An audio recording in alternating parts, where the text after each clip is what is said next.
Des témoins rescapés de l'église de la Sainte Famille à Kigali accusent l'abbé Munyeshyaka d'avoir été un acteur actif dans le génocide perpétré contre les Tutsis en 1994.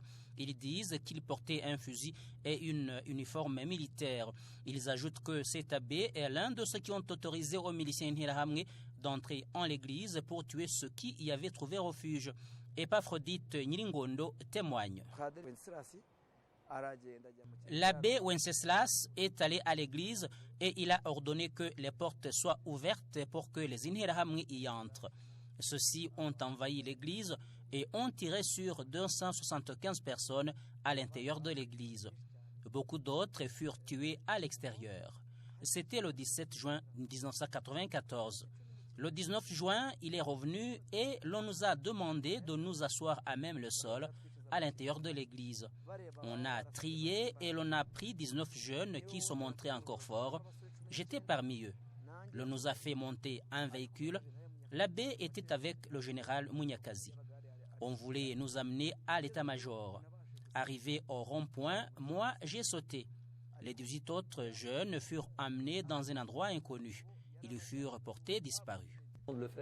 Le président du collectif des partis civils pour le Rwanda, Alain Gauthier, déclare qu'il est incompréhensible que l'on passe 20 ans d'enquête pour en arriver là. Ce qu'il a annoncé dans son communiqué, c'est quand même de dire qu'il n'y a pas de fait précis qu'on puisse reprocher à Wenceslas Munyeshyaka. Or ça, franchement, pour nous, ce n'est pas possible. C'est quand même un dossier qui était ouvert en France, mais que le TPIR aussi avait transmis à la justice française en demandant de juger Munyeshyaka dans un délai relativement raisonnable.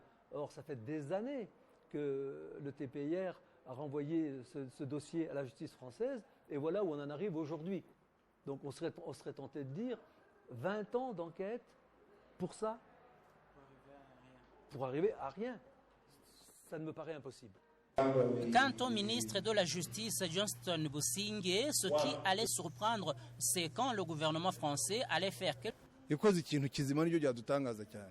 Nous allions être surpris par le contraire. Nous pensons que c'est à eux qu'il revient ce devoir. C'est à eux que pèse ce fardeau, le fardeau de savoir qu'un génocide a été commis contre les Tutsis dans ce pays en 1994. Ils doivent le savoir et l'accepter. Ils doivent tout faire pour que les présumés génocidaires se trouvant dans leur pays soient traduits en justice. Pour le moment, les décisions qu'ils prennent ne nous étonnent plus. Après la décision du procureur français, c'est désormais au magistrat instructeur de choisir s'il décide de passer outre cette réquisition et demander la tenue d'un procès pour Wenceslas Munyeshyaka. En dernier recours, il y aura quand même l'intervention des juges d'instruction qui, eux, peuvent ou non suivre le réquisitoire du procureur. Ils peuvent tout à fait prendre, et c'est ce que nous souhaitons, la décision de renvoyer Wenceslas Munyeshyaka devant une cour d'assises, comme ils l'ont fait pour Simbi Kangwa, comme ils l'ont fait pour Ngenzi et Baraira, dont le procès se déroulera l'année prochaine. Actuellement, Munyeshyaka est prêtre de la paroisse de Gisors dans le diocèse d'Évreux, au nord de la France. Un tribunal militaire au Rwanda l'avait condamné à la prison à perpétuité dans un procès dans lequel comparaissait aussi le général Laurent Munyakazi. 30 autres dossiers restent encore pendants en France, dont celui de Laurent Wikibaruta, ancien préfet de Gikongoro, et celui d'Agathe Kanziga, l'épouse de l'ancien président Juvenal Habyarimana.